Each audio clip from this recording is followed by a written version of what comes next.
This is a relay project. Real Talk starts right now. Here's Ryan Jesperson.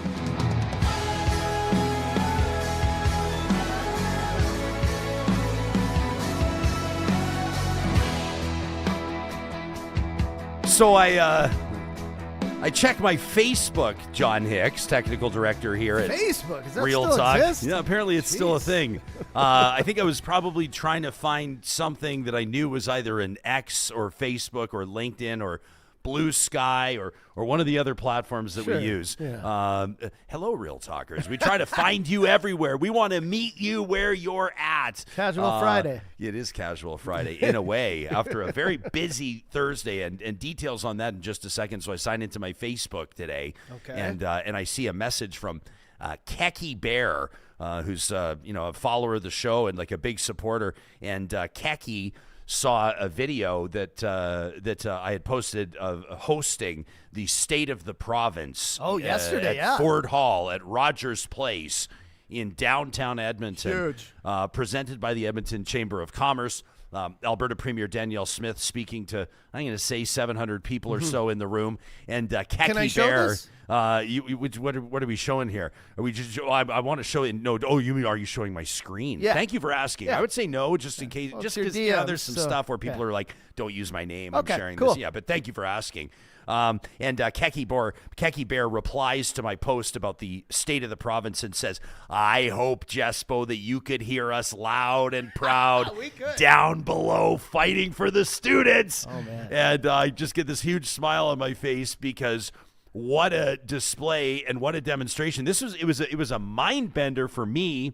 Oh, yeah. Participating in the Edmonton Chamber event, and I know a mind bender for everybody attending the Chamber event as well. And then, of course, you have everybody down on the street. So why do we set the scene here? Nothing speaks as well as video, so let's get to this. Everybody knows that our Real Talk studio is in the historic Mercer Warehouse, right in the heart of downtown Edmonton, like literally 100 feet from Rogers Place. But yesterday after the show, we totally forgot. Like we're like, because we're busy, we're getting our stuff we got going. lots happening. And then all of a sudden we hear, "We're not gonna take it," and we're like, "What's happening?" I started hearing at the very first, so our show will wrap usually. I just love the flexibility of this. I love Real Talkers that you're with us on this journey.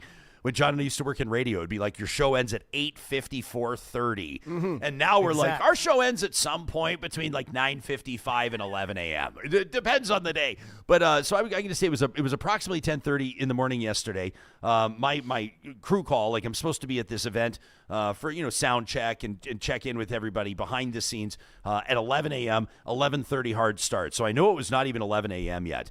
And it's about 10:30 and we're sitting here, we're getting our podcast out. And the first thing that I heard was, it was like honking of horns. Oh, yeah. But not kind of like a get out of the way honk or not you just about cut me off honk, like sustained honking of horns. And the old "Hell no, we won't go." It was Hell no, we won't go. So you and I trot over. We didn't walk. We didn't run. We trotted over to my office, which you can't necessarily see on camera, but it gives us a real clear shot of the street. And that's when we looked out and we went, "Oh, wow." Yeah. And is it fair to say a deluge of people, flood? Let's just show the people. The video will speak for itself. So long story short, so I head out. This is kind of the view. You shot this one, I think, or is this one of the ones that I don't know. This is. Look at this. Oh, I shot this from Ford Hall. That was Ford Hall. Give me the big long one, the video that I shot. So I'm walking out from our studio to head over to go to work. And there you can see Mercer Warehouse. That's our studio from the exterior.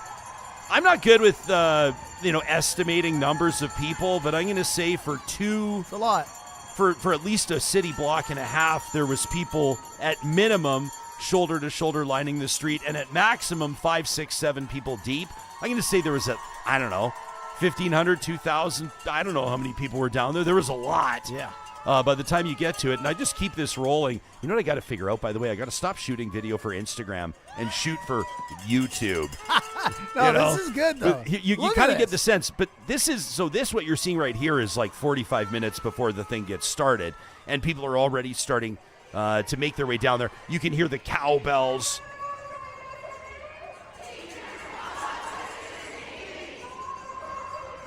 You can hear the voices kind of echoing. Here's where you get under Ford Hall, and you can see this. Anyone that's been there, this is like a pedestrian flyover, basically, is how I describe it if you live outside of Edmonton.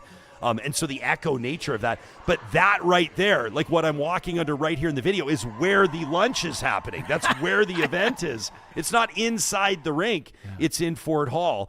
And as you can see, I snapped a couple of these photos. Here's the long one from up top. You like that casual flex with our Real Talk billboard there. But, these are – and then this is me walking on the pedway to get over there. So this gives you a sense of how many teachers were there. They were not messing around. No. And obviously sending a very clear message to Alberta's Premier and to the people that were gathered there. What made the dynamic particularly interesting inside is that you've got, Edmonton Chamber members. These are the people that are making things happen in the Metro Edmonton region. These are the business owners. These are the risk takers. And many of them are parents, obviously, and probably either know teachers or are close to teachers. Alberta Teachers Association President Jason Schilling was in the room at the event, so that was particularly interesting. The Premier recognized him in particular with her opening remarks. She says, I'd like to welcome ATA President Jason Schilling, who's joining us here today, and everyone's kind of going, oh, wow, like this is, pretty interesting stuff. So it's supposed to be the State of the Province address. Yeah. It's intended to be, it's curated for Edmonton's business community. So it's the Premier talking about like imports and exports and what are they doing to eliminate, interprovincial trade barriers and all that kind of stuff. But obviously, even with the soundproofing at Rogers Place, you could hear it. You could hear, I couldn't hear a lot of the voices as much inside. You could obviously hear them outside. Yeah. But you could hear the horn honking. You could hear the drum banging at like this muted level. Yeah. But it provided almost like, what would DJs call it? Like a sound, like a music bed. It was like ambient noise, a little ambiance in the background. A little ambient noise. But it infused this incredible energy into the whole thing. And I want to say a couple of things on this is, the Premier right out of the gates, I go, let's we got to talk about this, obviously. I go, it's amazing to see a packed house here at the Edmonton Chamber's State of the Province event. And I said, and there's at least as many people outside rocking red for Ed. And the Premier just kind of takes it on, takes the question. She says, and basically her position is what you heard from Education Minister Dimitrios Nicolaitis on the show here. Not a lot different from that, Johnny. She said, listen, there's been, a couple of contract offers put in front of the teachers. We're looking at like the 12% over the 4 years, this, that. Everything that you've already heard. And then I had to ask the follow-up question. I go, well, people are wondering, if these teachers are going to be ordered back to work, and you could kind of see people's posture in the room change. Like, this is where people get particularly interested, because this is what people are waiting to hear about. What's this bargaining going to look like? Will they strike a deal? If they don't strike a deal or can't, when will the government order teachers back? What will that look like as teachers adopt kind of that work to rule approach? So forget about extracurricular activities, forget about sports, forget about archery club, whatever your kid's going to be doing at school. And here's where she got candid, and I was surprised that maybe not surprised, but I thought it was pretty interesting that she goes on the record. She goes, listen, like the fall legislature is set to sit like on the 24th, which is the next Friday, of course. She goes, I can't. This is Premier Danielle Smith on stage that Johnny's showing you there at the State of the Province address, Ford Hall, Rogers Place. She reiterates what the education minister said on our show, which is that once the government deems there to be a risk of irreparable harm to the students, that's when they will, as they're saying, consider all options at their disposal, which means order the teachers back to work. She says, I cannot see it going past the commencement or the kickoff of the fall session at the Alberta legislature. So I'm going to say Friday? if Friday's the 24th, 25th, 26th, what's the Monday? The 27th, right? Because election is the 20th. So I'm going to say, don't bet on it. Don't wager your house on it. But I'm just saying, straight from the Premier yesterday, she says, I can't see this going past the commencement of, the kickoff to the fall session, which will be the 24th. So my best guess, is that students will be back in the classroom on Monday the 27th. Yeah, and that's what it sounds like. I'm all for it. Like, I'll side with the teachers to say pay them, but there is a point where we get close to Christmas where this starts to get precarious because, like we talked about, some people may have to repeat grades. I was already listening to podcasts and radio on the way here today, and they were already saying, like, have you tried to teach a kid who's taken 2 or 3 weeks off school? playing video games, doing whatever, activities, sports, and then get their head back into the game. Yeah. When you've just started a school year for a few weeks. Like they just got started, right? It's like you have to start all over again, right? So yeah, this is, also interesting. She said that they had some feedback, some expert opinions that had sort of indicated that for a lot of the, typically grade 12 students that are writing these diploma exams. Oh, yeah. We always had these overachievers. Every once in a while, there's like a grade 11 student writing diplomas and working at it. I always found that to be very annoying. So annoying. Good for them, though. But they said that they had heard that for a lot of students, there's, sort of evidence to suggest that for some students, missing more than 2 weeks in a semester in a diploma year puts that student in, not every student, but puts that student in a position where they'd have to repeat the semester or repeat the class. Yeah, so, that sort of 2 to 3 week window is where they're looking at. So, for people that are wondering sort of where this is all going, I don't know about you, but I don't get the impression. I mean, the two sides aren't even sitting. They met earlier this week. No progress. They're not talking right now. Yeah, I sort of feels like the writing's on the wall, doesn't it? They are checkmate. They are stonewalled. They are like, even yesterday when I'm walking around, the feeling outside is like the teachers aren't definitely backing down. I think Premier Smith has said that she and her government have offered the most they can offer. So I don't see a way out of this other than them getting ordered back to work. And then what happens then? I know teachers aren't going to go back and not do their job, because teachers, most people who get into that profession, they're not doing it for money. They're not doing it for the summer off. They're doing it because they love to teach kids, right? But it must be hard going back to work when you're forced, right? It's. Yeah. Well, the Premier talked about that yesterday too. She said, they recognize these. I'm paraphrasing what she said. These were not her words, but she's like, yeah, it's a tough look. Like, it's a tough look to order people back to work. Like with Canada Post, when they were ordered back, they're like, well, delivery times are question marks. You know what I mean? Everything's just up in the air. Yeah, there's no overtime. There's no what have you. So, Darren's in our live chat, powered by Park Power, says the rally was great. He says, I really enjoyed it. I just want to reiterate to everybody that was there, because I think that it's important to hear things like this, because I will say that the noise did not subside. Not at all. If those videos, they went for an hour and a half straight. And I just think sometimes it's probably nice to hear that your efforts resonated. We could, I'm right now, and this is kind of a, later, as I'm like, you could hear everything. This is the one video where you can't hear anything, but trust me, I'm saying, as the person that was moderating, I was sitting right on top of you guys, we could hear that, like Johnny said, that ambient noise, and it was almost like, it was interesting because it was very effective as a subconscious kind of a marker as you're talking about, the conversation. The event is titled The State of the Province. Oh, yeah. So, pretty astute move by the teachers to plan this one and to carry it out. If you wanted this to be all over the radar, you were all over the radar. And they were all in, because I went out there. I was trying to get some footage. I was seeing what's going on. I went around a few blocks because they were also very organized. Like they were obeying all the traffic laws, but the streets were packed. So I ran around the block through the Moss Pit, which again, the Moss Pit was full of teachers as well over there in Ice District. And I was walking by lines and lines of teachers, and twice I got told, "Hey, you're going the wrong way. Come with us this way," kind of thing, right? So they were all in. It was also nice, and I will say this: this is just an observation that I had. It wasn't lost on me, because this is not, the optics of this were kind of interesting, right? Because it's like all the teachers on the ground, and it's like that kind of grassroots, like groundswell.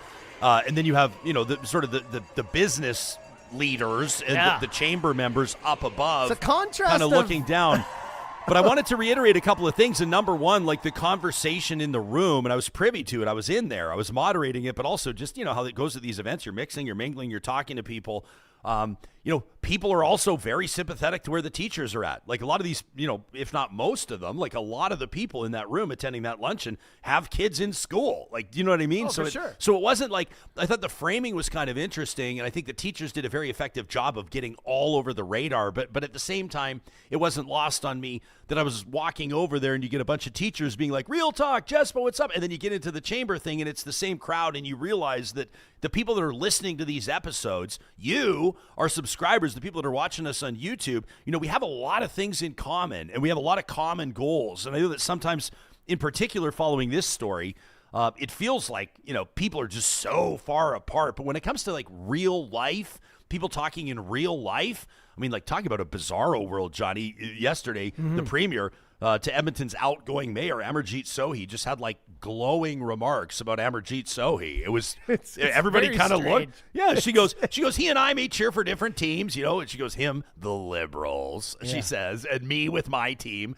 and everyone kind of chuckles. But then she went on to just like praise Mayor Sohi for how he dealt with it. I mean, part of it, everyone's kind of going, well, there wasn't a great relationship between the municipalities and the province, but she got into the minutia of how effective his advocacy was on behalf of the city of Edmonton and provided kind of a rare glimpse that you don't always get in those hyper-partisan scenarios. So I thought the chamber did a great job with it. It's such a contrast because you have the teacher strike and the fight going on, but then at the same time, she's praising like the NDP leaders, and then I don't want to invoke his name. Wob Canoe you're talking about. Yeah, Wob Canoe, and then this with that you just mentioned. And also, I don't want to invoke his name, but Ben Mulrooney, recent interview with him, and Ben basically, how he wades in with a softball question so she can hit it out of the park, basically says, the elbows are down now. Is Carney backing off? It feels like it is. And she came back and was like, well, it's a 180 from the last prime minister and blah, blah, blah. And I'm very confident that, like, she just praised him as well. And I was like, I have not seen this the entire time I've been here in Edmonton, and she's been in power. You're right. Everybody wants to get deals done. That's what everybody wants. Let's get the deals done, it's right? Very chummy. Absolutely. In our live chat, a bunch of you just letting us know, go for it. Says private school classes resume as always. I saw one in here from Wise Kyle. What was his comment? He basically said, about the teachers' raises. He says it's not about wages. Kyle says, why don't you keep it at 0% and hire more teachers and EAs? It's a balancing act, and the ATA doesn't get that. He says, mind you, this strike showed me that my kids will never be publicly schooled. Mm-hmm. Well, he's right. It isn't just about wages, and the teachers have made that clear. It's about an advanced, complicated curriculum. It's about oversized classes. It's about a lot of other things. Right? Absolutely, Johnny. Yeah. Darren says, every teacher I know would happily take the wages that are being offered if conditions improved. He says the issue is that, funding's dropped basically like 20% per student. It's the worst in Canada. It's the lowest in Canada. You can let us know what you think about this. I saw one from Kenzie as well, who said she's still sort of trying to figure out what this is all about. She says, I'm still waiting for teachers to say exactly what will satisfy them since they keep moving the goalposts. That from Kenzie. The good news is if you're looking for insights into what teachers are looking for and how some members of the public, including their detractors, feel about it, we do have a fiery edition of the Flamethrower coming up to wrap this episode, presented by our friends at the DQs of Northwest Edmonton and Sherwood Park. In just a moment, author Marcello Di Cintio, this guy has been working on a book. It's out now, Precarious, The Lives of Migrant Workers. And one of the first questions we got to ask him, did he have an inkling? Did he have a premonition, John, that this would be front and center in Canada's political conversations when he started writing this book, like whenever it was, maybe a year ago? We'll ask him. He's joining us in studio in just a second. We talk about our live chat, which is powered by Park Power, and we're so proud of our partnership with this incredible Alberta-based company, your friendly local utilities provider with electricity, natural gas, and internet. You can sign up today, view their plans at parkpower.ca, but get more specific. Check out parkpower.ca/realtalk for exclusive bundling opportunities. That's right. You're only hearing about it on this show. That's parkpower.ca/realtalk. You could save up to $150 off your first month alone if you bundle your services, electricity, natural gas, and internet. Park Power is different for so many different reasons, including their approach to supporting nonprofits and charitable organizations in the province they're proud to call home. You can read more about it again at parkpower.ca. A lot of times when I'm talking about Friesen Brothers, I'm sharing about their family family essentials flyers, or I'm telling you about the Thanksgiving dinner box, or I'm talking about their summer, the greenhouses that are open. I'm just a real life story this week, the one I love to tell, because this is the one families relate to. Coming home from my son's basketball practice earlier this week, we couldn't agree on what we were going to make for dinner. I only knew one thing, John, and that was we were not going to a restaurant. We're dialing in our family finances. We're going to stop going to restaurants every second evening. Who can afford that, right? Well, we choose to go to Friesen Brothers because every single one of us could pick exactly what we felt like having. That was one of those mother dough pizzas, throw it in the oven fresh, never frozen, absolutely fantastic. I went with the pulled pork, mashed potatoes, and roasted root vegetables. You cannot go wrong with Friesen Brothers. Find one in your community, 16 of them across the province. Friesen Brothers is proudly celebrating 70 years in business. A big shout out again to our friends at the Edmonton Chamber of Commerce for their event, The State of the Province, sold out at Ford Hall yesterday with Alberta's Premier Danielle Smith. Every single week, Edmonton's Chamber is putting on events that bring together business leaders for networking opportunities and other support. So many benefits to membership. Read more about it yourself. Join us here at Real Talk as an Edmonton Chamber member by visiting edmontonchamber.com. And every Thursday on the show, you've heard this, it's Alberta Wins, presented by our friends at Play Alberta. If you missed our most recent episode, this is one of those fun stories we've covered in a long time. October 16th. The story of the 1,400-pound pumpkin. Yeah, that's right. Alberta Wins with Play Alberta, and you can win big this Oilers season with an exclusive opportunity for Real Talkers. Get a $50 free bet with a $50 deposit at playalberta.ca or at the Play Alberta app. Using the promo code Ryan50, that's Ryan50, a $50 free bet with a $50 deposit. You must be 18 or older to play. And please, if you do gamble, use your game sense. We've been looking forward to this for a long time. Author Marcello Di Cintio, known, I think, across the country and even around the world for his incredible work. I could probably rattle off a whole bunch of the books that you've written, Marcello, and I know that people would be familiar with a lot of these, including Walls, Travels Along the Barricades, Pay No Heed to the Rockets, Palestine in the Present Tense, and Driven, The Secret Lives of Taxi Drivers. But this is the new one that's out, Precarious, The Lives of Migrant Workers, that has you basically touring the country, and we're grateful you made our studio a stop along the way. Welcome. Oh, thank you so much. It's a pleasure to be here. Yeah, so first question, Johnny and I were kind of joking about this. Did you know that temporary foreign workers, the migrant workers, were going to be front and center in political conversations in Canada when you set out to write this book? No, but it's nice. Yeah. It was interesting. Just after I received my big box of books, which is the most enjoyable day for a writer, right? It's gonna be so exciting. You open the carton and there it all is. And I was like, I had this feeling of relief. This book it was finally done. It was a 4-year project. 4 years. Yeah, it took a lot of work. And then a few days later, Mr. Polyev is giving his press conference in Mississauga talking about scrapping the temporary foreign workers program. And I kind of felt a little bit giddy. All of a sudden it became news, and it's been something that the country, conservatives in particular, but have been talking about a lot, and we should be talking about it a lot. I don't think I agree with the conservative take on it, but it is an issue that Canadians need to know more about. So I'm grateful for that. I guess. One of the things about the temporary foreign worker conversation that strikes me is that while there is some politicking to it, obviously, governments have their policies or have their legislation. Opposition parties don't necessarily always agree. There's that political angle to it. Right. But when it comes to how temporary foreign workers integrate into the Canadian workforce or the implications for the economy, it's not always a partisan take on whether or not policy's working, right? Like it may be more like if you're working in agriculture or regionally, you either believe that it is working or it isn't, as opposed to otherwise. Do you agree? Yeah, I agree. And what I guess frustrates me about the conversations that are happening right now is that all we're talking about is policy. We're talking about who's exploiting the system. We're not talking about who's exploiting the workers. And that's what I really focused on in this book is who are the workers that are coming here? What are their stories? And how are they being treated by this system? All this talk about numbers and reducing the quotas and changing the policy, fine, let's talk about that stuff too. But let's hear some voices of the actual people doing the work and what they're experiencing here in Canada. And what they're experiencing kind of flies against our idea of ourselves as Canadians, as this benevolent, welcoming, country. That's not the experience of a lot of these workers, and I think that's also important for Canadians to understand is that this does not shine a great light on us. I was reading an interview you did a while back on this, and one of your quotes, I don't remember who the journalist was, my apologies, but one of your quotes jumped out at me. You said, "I wrote a very unpatriotic book at a very patriotic time." Yeah. Take us into what you mean by that. Yeah, I mean, since with the trade war and the tariffs and Trump and the 51st state stuff, we've been really waving the flag a lot, right?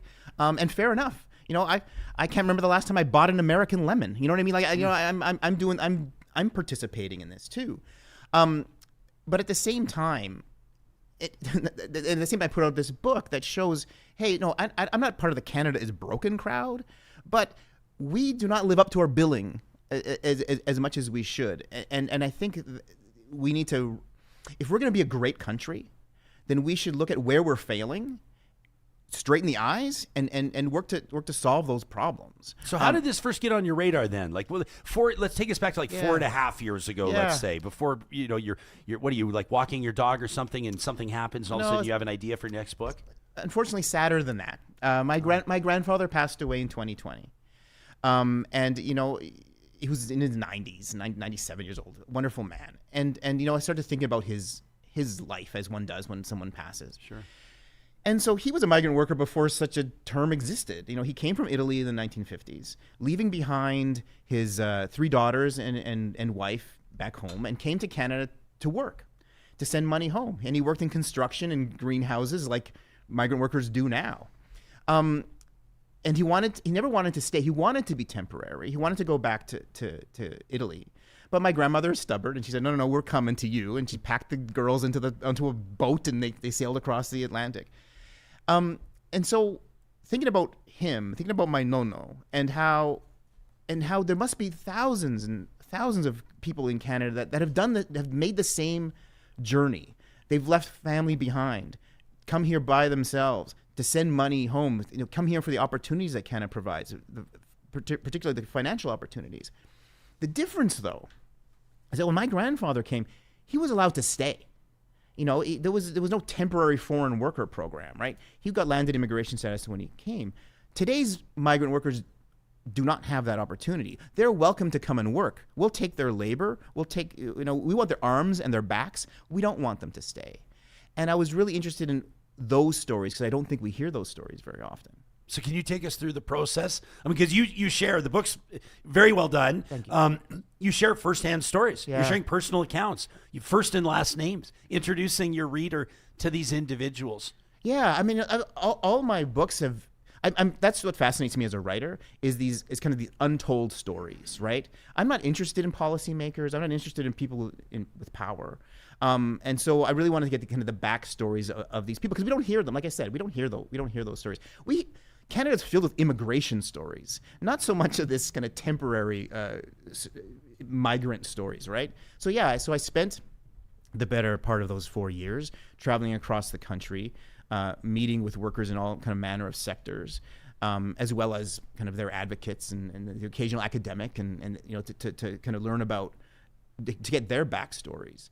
And that's what I thought the whole book was going to be a series of profiles of Celeste and Griselda from Guatemala, and Sarah from India as a caregiver, all this sort of stuff. And for the most part, the book is that. But it also became, I found out that I couldn't understand those stories and those experiences without understanding the structures under which these people came to Canada. And I couldn't understand those structures without going deep into the history of migrant labor in this country, which is complicated and unflattering. And so the book became as much about Canada as it is about these people who've come here to work. Like, are you talking, when you're talking unflattering, are we looking as far back as like Canada's birth as a nation, like the construction of the transnational railway? Like, is that as far back? Are you talking agriculture, specific industries? I didn't go quite that far back. A couple times I touch on the distant past, but what I'm talking about are policies that are younger than me. The temporary foreign worker program is 51 years old. Right. And the seasonal agriculture work program, a little bit older, in the 1960s. So I'm only going back not even 2 generations, right? And so these programs, were rooted. It's fun, I thought, well, I'm going to look at these programs and I'm going to see that they can be interpreted as kind of having racist, foundations. No, they're not interpreted that way. It was explicit. There are quotes from deputy ministers from the time talking about how black people can't assimilate to Canada because the weather's too cold, and they're using words like they vegetate to a lower, like just the most horrible things about caregivers, caregivers coming from the West Indies and being greeted at the airport with like syphilis test shots. So this is the sort of thing that I was seeing. And you look back, I talked about my grandfather coming in the 50s. The reason why he was given landed immigration status and a few years later it was temporary is because that's when the bulk of immigrants to Canada stopped being white. They stopped being Italian like my no-no. They were coming from South Asia and Africa. And the Canadian government explicitly said things like, we don't want these people to stay here. We certainly don't want them to bring their families, God forbid. So let's give them temporary work because we need that, and then send them on their way. And that's the origin of these programs that are still ongoing today. Interesting comment here from Ben, who's watching us live in our live chat powered by Park Power. He says the temporary foreign worker program is how my wife, her cousin, and several of our very close family friends moved here. Sure. Now he says we're grateful for it, which is kind of interesting. When you say like, this is, my word, not yours, but like kind of this unflattering idea, or, Canada, the Canada that we present to the rest of the world, or what we believe Canada to be, is not necessarily congruous with how migrant workers are treated. That experience in Canada, the temporary foreign worker program. What are some of the things that you think like the average Canadian, the average civilian that's not a policy wonk needs to know? What were a couple, like, you must have had a couple of really striking moments along the way. Did you have that kind of epiphany moment? I mean, those kind of historical things that I mentioned earlier were one of them. But today. Today I think the thing that comes up over and over again is the employer-specific permit, right? So every worker, almost every worker who comes, migrant worker, can only work for the employer that brought him here. If that employer is fired or quits, officially they lose their status and have to go home. Therefore, losing the opportunities that the job provided. All the reasons why that worker came to Canada in the first place, are gone, which gives employers an enormous amount of power, right? A worker will tolerate and endure all manner of mistreatment, abuse, and I've heard of so much of it. Terrible living conditions, terrible work conditions, physical abuse, verbal abuse, sexual abuse, in order to keep that job. And yeah, Ben is right. Ben is grateful for the program, and almost all the workers I met, even those who'd been through the ringer, through the grinder that this program puts them through, having terrible bosses, they too, in the end, are grateful. But that's beside the point.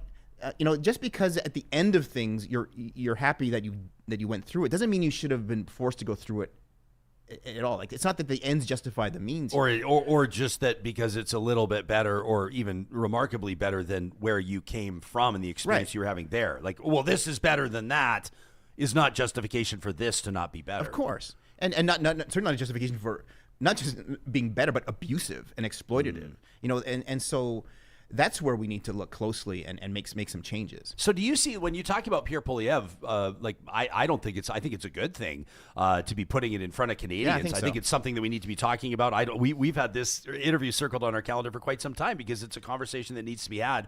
I don't think the average Canadian, including me, truly understands the program and how it's integrated or how it's utilized across the country. Different industries obviously tap into it more than others. And I think that, I see all around me in like real talk. I see people posting about, Tim Hortons is a good example. You bring that up, people like the racial undertones around people's comments on Tim Hortons in 2025 are appalling, actually. Appalling. Like, but they receive, and I don't know how they're all over my, you just see them in your algorithm, and it's kind of like, or the comments anytime that there's like something that happens or whatever in the comments, and it's just like on like pretty popular Instagram accounts that share news across the country, and it's just like, man, the public dialogue around this right now is like uncomfortable. Yeah. At least, and I'm saying that as someone in a pretty safe position. Yeah, I was going to say the xenophobia is not just under the surface. It's just straight up it's in your face. Yeah. Right. And that's very dangerous. And so when we have politicians speaking about like scrapping the system, or this is the cause of youth unemployment is one thing, or this is one of the reasons why we have a housing crisis. This just kind of stirs that xenophobic pot. It's another way, like it's saying they're taking our jobs. They're taking our jobs. They're taking taking our our jobs, right? and our homes. What did and you would they learn? would we be having the same conversation if these migrant workers were from Eastern Europe? Ukraine, maybe. Yeah. Well, I mean, maybe we and would. some of them I are. don't know. Do you think? I don't You think tell me. I don't think we'd be seeing this level of vitriol towards migrant laborers if they were white. In other words, if Tim Hortons was staffed by all Ukrainians, I don't think so. you don't think that you'd see a bunch of Yuki jokes in the comments on Maybe. Instagram? But you know what I mean. It's Like, not a laughing matter, but I do think it's an interesting thing to reflect on. But that's not to suggest that there don't need to be changes. I feel like it's widely acknowledged that there do need to be changes to the legislation. I mean, I know you just came in here and you said you're not a real policy guy. You don't want to talk to all the the deputy minister of whatever. But at the same time, you have to have, I would imagine, formed some opinion on where you think that policy or what needs to change, aside from, let's say, basic decency, humane living conditions, treating people as they deserve to be treated. Yeah, of But course. from actual legislation. Well, I mean, these bad bosses should not be acting badly with impunity. Punishments should be meted out much more than they are. But from the policy level, I think for me, it's this closed permit. It's this employer-specific permit that doesn't allow a worker to leave a bad boss. We've all had bad bosses, Ryan, and we've left them because we could find work elsewhere. This is not this kind of unfree labor that migrants have to put up with. Is something we would never accept for ourselves. And that should be changed, because if an employer can't keep a worker shackled to them, they won't treat them badly. There will be competition for labor in the same way it is for every other Canadian citizen and permanent resident. If I treat my worker poorly, he or she will go find another job. That makes that even if I'm a terrible human being with these terrible impulses, they will be tempered by the fact that I will lose my employees. And so I think that is the number one thing that needs to be changed. I would like to see permanent residency offered more quickly and swiftly to workers. Inspections improved. Like I said, consequences for terrible bosses being stronger and meted out more common. But at the source, I think it's this shackling to an employer that is kind of the greatest sin of these programs. Interesting comment here from Cliff. We're talking here in our feature interview presented by Mercedes-Benz Edmonton West with author Marcello Di Cintio. In just a moment, Senator Paula Simons will be joining us, Marni Panas as well. It was interesting for me to just kind of be a bit of a fly on the wall and hear you and the senator chatting in our green room, because the minute you brought up sort of migrant workers, temporary foreign workers, she immediately kind of in her frame of reference as a senator was like, oh yeah, this, and this, and kind of have you guys go back and forth on your impressions. It's something that I think is on every Canadian's radar to a varying degree. I think so now. Some of them much more than others, obviously, if they're tapping into it. But Cliff here says the TFW program was needed, he says, for a short period of time, but it's long past its expiry date. He says, but good luck removing those who have overextended their visas. Many are working under the table on things like Skip the Dishes and Uber. Did you, was that your impression, your facial expression for the people listening to the podcast? You're not convinced? No, I'm not convinced. I mean, there are many sectors in this country that have been relying on migrant labor. It's funny. I did a op-ed for the Globe and Mail a couple of weeks ago after Poilievre's kind of statement that it's only liberal elites that are benefiting from this program. And I went to his riding and found 25 employers looking for temporary foreign workers. And these are not elitist businesses. These are kind of mom and pop burger places and that kind of stuff too. So the idea that it's being, that we can do without the workers, I think there's a lot of employers, including those in Paulia's riding, that would disagree. The idea of undocumented or people that that overstay their visas, if we offered them permanent residency, that wouldn't be a problem. If they had open permits to work, this wouldn't be an issue. We're creating that purpose there. I don't want there to be undocumented workers either. I have a whole chapter in this book about undocumented labor, and if you think the abuses and mistreatment of migrant workers with status is bad, imagine what it's like for those who are kind of working in the shadows. Sure. It can be horrifying. And this amid all of the ICE raids and everything happening in the United States. I mean, right? It's like there's these we opened the echoes. show today talking about this ambient noise of the teachers' That's right. demonstration underneath a gathering of chamber members, and that's kind of the same thing. I'm not don't read too closely into the metaphor, but the noise coming out of the United States with the ICE raids and everything.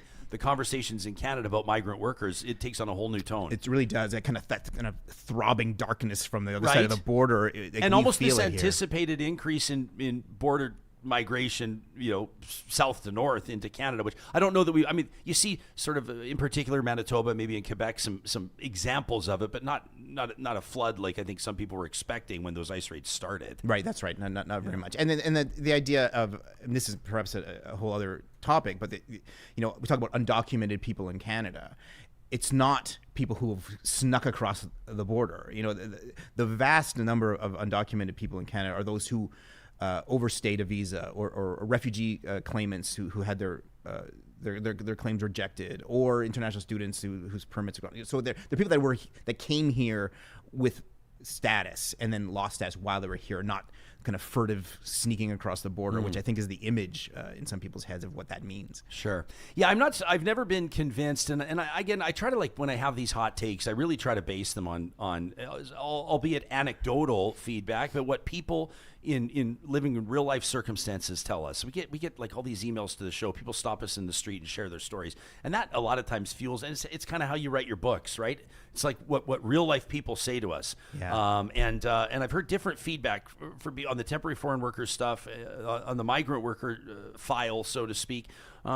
People talking about, in particular youth unemployment, whether or not temporary foreign workers are taking young people's jobs. Employers will tell us, in particular in agriculture, we've heard from people say, there's not a lot of 16 and 17-year-old Canadian kids that are knocking on the door to go take the unglamorous jobs on the farm, or to be working in the slaughterhouse, or to be, they're not lining up. There's not a lot of 18-year-old, these high school, all these, and I even try to be careful in my language on how I frame the anecdotes, but all these Canadian kids that are lining up for jobs at Tim Hortons, but they're being usurped by all these migrants. I'm not convinced of that because of my common sense and what I see around me. I do wonder, though, on the flip side, and maybe it's a different conversation, and you'll see compelling arguments made from critics of the program that it does drive Canadian wages down in some of the more established positions, that maybe it's not the youth unemployment. I'm not convinced on the youth unemployment, but on adult unemployment, I kind of wonder in some industries if it may drive wages down. Did you consider that, or did you see any evidence to the contrary? The policies now, employers are going to cheat. Bad employers are going to behave badly. Yeah. But according to the policies, wages given to temporary foreign workers have to be above the median of that job for Canadians. It's got to be the same. So the rules exist there. Are people breaking the rules? Most definitely, but they're driving down the wages. I'll let an economist go into the deep dive of that, because that's not where my expertise is, certainly. But if people were following the rules, we wouldn't be talking about this. And the thing too with the kids the teenagers don't want to work at the Tim Hortons or the McDonald's or whatever. Maybe not. I didn't. That when I was a teenager, right? That's not a job I wanted to do either. I was a little brat. But look at what the employers can do. So they can either hire a Canadian kid who's going to be 16, 17 years old, who might not be as reliable as he hopes, does not want to stay in that job for very long, right? Or they can hire a temporary foreign worker from the Philippines, for example, who is 28 years old, who's been a supervisor at a McDonald's in the Philippines, or even at Tim Hortons in Manila. There's 50 Tim Hortons in the Philippines. And really? Yeah. And is going to come here and work and want to stay, right? And who wants that job. But the most important thing for the employer is that closed permit that I talked about before, that worker, that great worker from abroad, is tied to the job in a way a local kid is not. And so why wouldn't an employer want someone that they can treat this way? If that employer specific permit didn't exist, it'd be far cheaper and easier for them to hire a Canadian citizen. Phenomenal work on the book. Congratulations. Thank you so much. Now the work begins. Now you're touring the country. This is I like talking about it. I like talking about it. It's obviously more than writing it. You know, I mean, your writing's excellent. I recommend that people check it out. The book Precarious, The Lives of Migrant Workers, but also just I think that, you know, do you mind when people you are an advocate? I mean, your career suggests you're an author. Are you uncomfortable with the phrase? You strike me as an author. You tell people's stories in many. I mean, there's a reason I rattled off your books when I introduced you, because like, you provide a voice for people, and you have consistently through your writing career people that have not typically had their voices heard in the mainstream. And I think you should be commended for that. Oh, thank you. I appreciate that. Yeah. Where can people hear you next? You've been doing book events every couple of days. Yeah. Tomorrow night at WordFest in Calgary. Saturday night in Calgary. Saturday night in Calgary. I'm doing an event on stage there, and then I'll be at the Vancouver Writers Festival next weekend. I got a few things lined up. It's always so good to see you, Marcello. Thanks for doing this. Thank Your you so much. in-studio debut. We've Beautiful. talked on Zoom, but it's So nice nice to have you here. Thanks, man. Thank That's you. Marcello Di Cintio. Amazing work. You can check out his website if you want to learn more. Again, that book, Precarious, you can find it wherever you get good books, and we'll put the link directly into the show notes. Senator Paula Simons in 2 minutes with Marni Panas. First, we want to let you know this conversation happens with the support of our friends at California Closets, custom closets and storage solutions for the whole home. If you've been feeling disorganized, if you've been searching for your favorite sweater forever, now that fall's hitting, you don't even know where your snow tires are yet, buried somewhere in the garage, it sounds like it might be time for a consultation with California Closets. That design consultation is free. You got nothing to lose, and that's where you can connect with their designers, talk about your space, talk about your budget, and take it from there. Book it today with this proudly Canadian-owned company manufacturing everything they install right here in Alberta. It's californiaclosets.ca. A message to those business owners out there that are making these tough decisions around your operations, finances, and of course your personal situation as well. I mean, you know, do you pay yourself dividends or salary? Do you put savings into your TFSA or your RRSP? I don't know. What I do know is you need to talk to the team at North Road Investment Council. They are keen on this IPP. Not sure if you've ever heard about this individual pension plan. If you're over the age of 40, if your business is earning $200,000 or more annually, it could be a great fit for you, but it's not for everybody. That's why you need the expert guidance, the counsel from the team at North Road Investment Council. They've got a white paper on this. They can pass it along to you. It's, again, the IPP. Reach out at northroadic.com, and they'll be happy to send it over your way. And CSU 52, Civic Service Union 52, is 7,000 plus public sector workers in the Metro Edmonton region. I'm talking 911, 311 operators. I'm talking technical staff at the Edmonton Police Service, TELUS World of Science, and more. They're really keen on ensuring that Edmonton is built for everyone, and that's why they've put together this resource, edmontonforeveryone.ca. Heading into this election on the 20th, you're going to want to maybe consider what you want your future of Edmonton to look like. That's a personal decision. They put theirs out there at edmontonforeveryone.ca. As we say hello to a good friend of this show and an independent senator out of the province of Alberta. She is, well, you're not on leave. I should be careful about the language I use. I'm definitely not on leave. You're definitely not on leave. I could show you my calendar for this week. It is not a week off. But you are back in your home province of Alberta. Senator Paula Simons, welcome back to our studio. It's nice to see your face. I'm very happy to be here. You're not seeing my face. I got my mask on. That's true. If I take my mask off, you can see that I didn't put on lipstick this morning because I thought I was going to have my mask on. You and I have had the mask conversation before. We don't need to rehash it, but you're still rolling with it. I'm still rolling with it. I am. There you go. Still fine by me. Still, as far as I know, COVID free. Although they say a lot of times it's non-asymptomatic. Well, it's got to be probably for someone like you as well, a senator that's traveling all the time. You spend a lot of time on airplanes, and when you are... I spend a lot of time on airplanes, which is why I'm here today. And university campuses.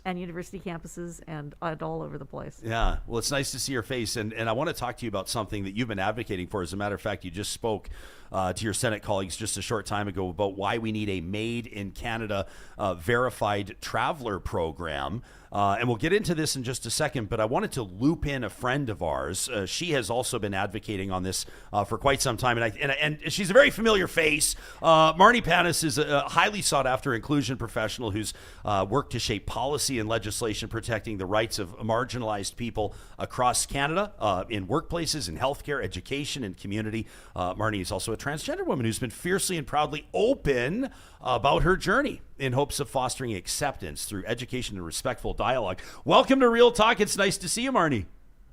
Thank you. It's been way too long, and I used the Zoom filter for my lipstick, so I can go without the mask. Where are you talking to us from? You're on the road somewhere, aren't you?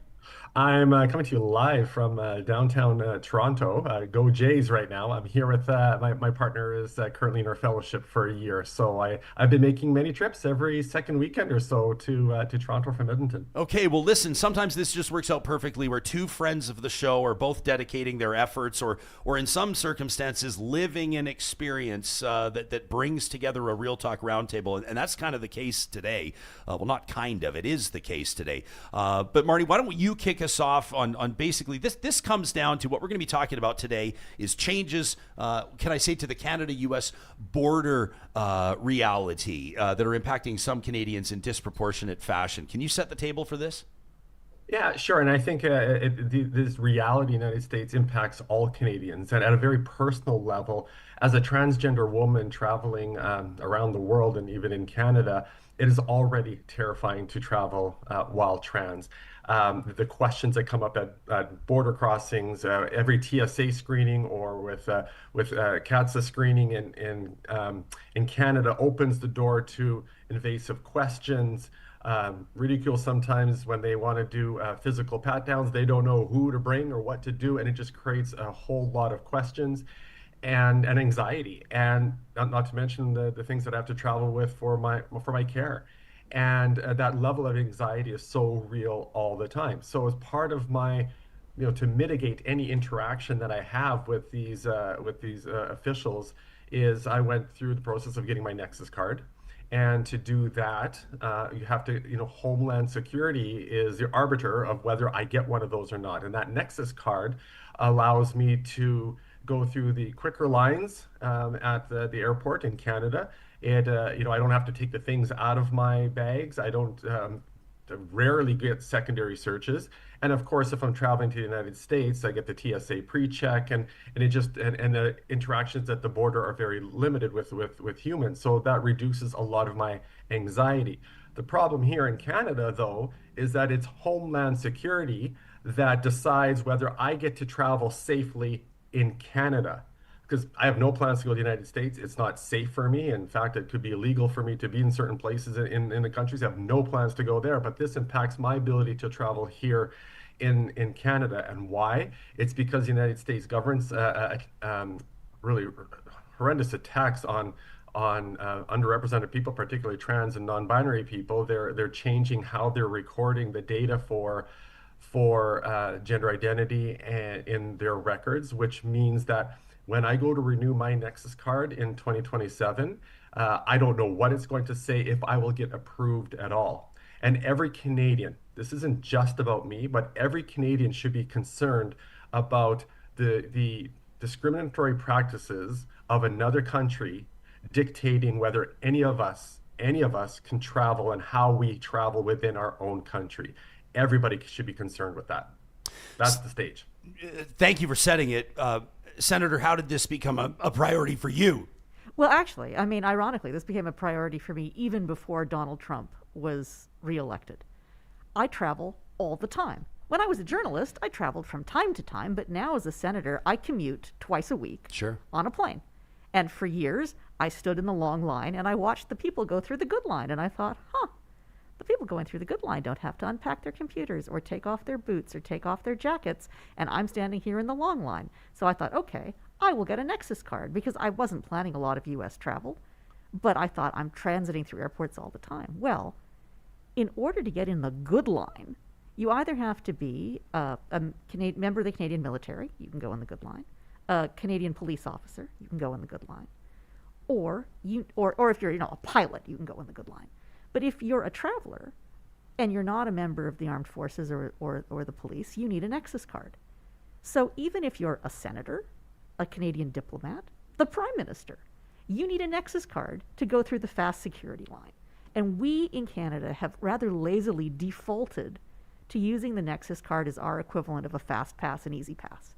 No other country does this. The United States, you can get an independent pass that makes you a verified traveler there, a trusted traveler they call it, without having a Nexus card. But in Canada, we have used the Nexus card as a proxy to allow people to go through the fast security line. And in order to do that, as Marni said, you need to have the permission of Homeland Security. It's a very onerous process right now. They still have a lot, it took me 3 years to get my Nexus card. One of the problems is that you used to be able to go to any major Canadian airport and have an interview with an American Border Services agent. That's no longer an option. You have to actually buy a ticket to the United States. You can't just go to the airport. So you can go to the airport if you're in transit. Otherwise, you have to go to a land border office. And for people in Edmonton, that's a significant drive to Sweetgrass, Montana.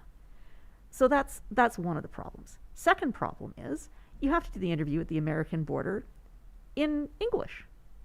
And so if you're Francophone, and this is a bilingual country where we're guaranteed a right to service in English or French, the languages of our choice, that seems to me a violation of people's constitutional rights. And then once Donald Trump is elected and says that you can no longer have an X on a Nexus card, it has to either be male or female, and it must be the gender you were assigned at birth, which if the beautiful Marni Panas shows up at the airport and her card says M, is going to raise a lot of questions. And not only that, it's insulting to her. That's not her identity. And so why have we made ourselves dependent on American Homeland Security to decide who is safe to fly in a Canadian airport? Understand, since I've had my Nexus card and I finally got it last spring, I've not once gone to the United States since then, but I use the Nexus card all the time. And it is bizarre to me that we have allowed ourselves to coast on American coattails rather than setting up our own independent system where we decide who's safe to travel in Canada. Marni, for the benefit of people that are just listening to this on the podcast, as the senator's talking, you're just sitting there just nodding your head like, yes, yes. And, one thing that's not lost on me, and I've said this to you before in person, is, and I'm about to say something very obvious, is that, when, a lot of these conversations in the news, like you see the president of the United States saying we will have male and female markers and this, and like the crowd cheers and what, then it starts getting bandied about on the cable news things, and everyone on social media is talking about it, or to bring it a little closer to home, new policies with the Alberta government and Alberta education and girls in sport, that sort of a thing. And it becomes this like political football, and talk shows like this take it on, and we get flamethrower submissions and we read the emails. This is like your life that we're talking about. Like you as a trans woman, like your identity, this stuff sears itself into your world in a much more visceral and real fashion than anybody else that's just looking at this as a matter of politics. Can you help us understand what it's like? Yeah, my identity is politics. It is political. Yeah. Because people have used, when you say, this is my life, and the fact is, Ryan, is that I just want to live it. That's all I want to do is live it in a society where I can just participate fully in society like any other Canadian should be expected and able to do. And I can't do that, and I do that less and less. And the reason why you have people like Trump, like our own Danielle Smith, making these kinds of comments, and we're an easy target. There's few of us. Stats Canada just showed some really important data yesterday that shows that trans people, trans women, trans men, non-binary people have exorbitant higher rates of being in poverty, low income. So we're a small group of people. We're easy to target and easy to distract from things like healthcare, education, jobs. the things that we should be talking about. So everybody's talking about somebody like me just wanting to live my life and freely and safely, instead of the real issues. And you can see that time and time again. So yeah, it is my life, and it's something I have to think about every day. Now I think about it every day when I travel to the airport. To Senator Simon's point, when I travel with my son, who also had a Nexus card even as a child, we went through all that hassle to get him one, so that as a family at the time we could avoid all these issues. Now he has to go to the US to get his card renewed. Well, so then when we're traveling together, he goes through the separate line, because even at that point, I will not risk that safety that I have to go through the Nexus line. So yeah, this is something that I think about every day of my life. I just can't spend my day, have a hard day thinking, oh, it's been a really rough day, I'm just going to take my trans hat off and be cis for the rest of the night because it's been too hard. Right. I don't have that choice. And Ryan, I mean, when I started, in Yiddish we say kvetching, when I started complaining about this Nexus card problem, it was already going to be an issue for trans people. But the Donald Trump situation has just made it exponentially more complicated and more urgent that Canada deal with this. But this isn't just an issue for trans people. And it certainly isn't just an issue for Francophone people. It's an issue for any Canadian who cares about the efficiency of their airports. I mean, we need our airports as really important engines of our economy. If we could make airport travel more efficient for more Canadians, why wouldn't we want to do that? And I can tell you that the Canadian Airports Council is behind this. I have met with the airport authorities of both Calgary and Edmonton, and they are absolutely behind my motion in the Senate. So this is a matter of equity and justice for trans, non-binary, gender-fluid Canadians. It's a matter of equity for Francophone Canadians, but it's a matter of economic urgency. If we don't want our airports to be an international laughingstock, we want our security system to be as efficient and fair as possible. Efficient and fair, yes, absolutely, of course. I'm never going to argue with that. But also, like, there's this. It seems to have. I'm not going to say it's subsided. The sort of like proud, this Canadian, this sort of sovereignty idea, our independence from the United States, exploring additional export markets. You guys both know what I'm talking about. The audience knows what I'm talking about here. But I think that this reality that you're laying out would surprise a lot of Canadians to know that this is the way that it's been. Well, it's bonkers. I mean, there are lots of Canadians who aren't going to want Homeland Security to have their fingerprints and their retinal scans. And 100%. We don't know, for example, how long is pre-clearance going to exist in Canadian airports. The American ambassador is already making noises about ending the pre-clearance system, which would make it that much harder to get a Nexus card. And why should we expect American Homeland Security to be the arbiter of who can transit through our airports? I mean, imagine if you've said something on social media that's critical of Donald Trump. Imagine if you fall into an ethnocultural or political group that is Trump's punching bag of the week, because although trans people are at the top of his list, he has a wide and eclectic variety of people that he hates and targets. So, I mean, you can understand a lot of Canadians being apprehensive about turning over their biometric data to Homeland Security, because where is that data going to end up? Who's going to protect its privacy? I mean, it's not guaranteed by Canadian privacy laws. And I think it is bizarre that we have allowed ourselves to be a colonial asset of the American Homeland Security. For goodness sakes, we are an independent country. Canada Border Services Agency already does the security screening. Why can't we just make our own Made in Canada card? Why on earth are we behaving like a vassal of the United States? It's in 2025, it makes no sense anymore. How was your speech when you spoke to your Senate colleagues again for about 11 minutes? I'm allowed 15. 11 is considered a relatively good length. Yeah, I'm not being critical. I'm not being critical to a national newspaper award winner who's now I'm just saying, like, you laid out, this wasn't like a sound bite. No. You didn't swoop in there to get on TikTok. You actually put this is a notice paper, and it's a motion to investigate the creation of the Sovereign Domestic Verified Travelers Program for Canadians. Jillian says with Nexus in our live chat here, you need to sit with an interview on both sides of the border. She says, because it applies in both countries. She says, I can't even imagine the cost of Canada setting up our own. No, it wouldn't be that expensive. We already do it. I mean, we already do the interviews. We already do the interviews. You have to be interviewed by a Canadian Border Services agent, and you have to fill out the forms. And Canada already does the background check on everybody who gets a Nexus card. Curiously, 75% of people with a Nexus card are Canadians. So this is not something that Americans use a lot. I mean, think how many, they're 10 times more Americans than we are, but we make up 75 to 80% of Nexus card holders. It's Canadians who value this. Some of them, sure, are going to the United States, but many of them, like me, like Marni, use their Nexus card primarily to fly from Edmonton to Ottawa, from Calgary to Montreal, from Vancouver to Victoria. I mean, once you've had a Nexus card, and I've only had it for a few months, it is pretty great to be able to leave your boots on, to be able to leave your computer in your bag, to be able to leave your shampoo bottles in the little plastic baggie and not have to take them out. And you guys drive me nuts. And I'm always the one stuck in the line, Oh no. And I can tell you that the number of people applying for Nexus cards plummeted after Donald Trump was elected. I bet. And so what the Canadian Airport Council worries about is if there are not enough Nexus card holders, they won't even be able to have the lines. In Ottawa, the lines are only open for a very short period every day during peak travel hours. And if you're there after that time, if you're there after 6 p.m. or after 8 a.m., there is no Nexus line. So Edmonton has been lucky. We have enough of a population base here that we have the Nexus line all the time.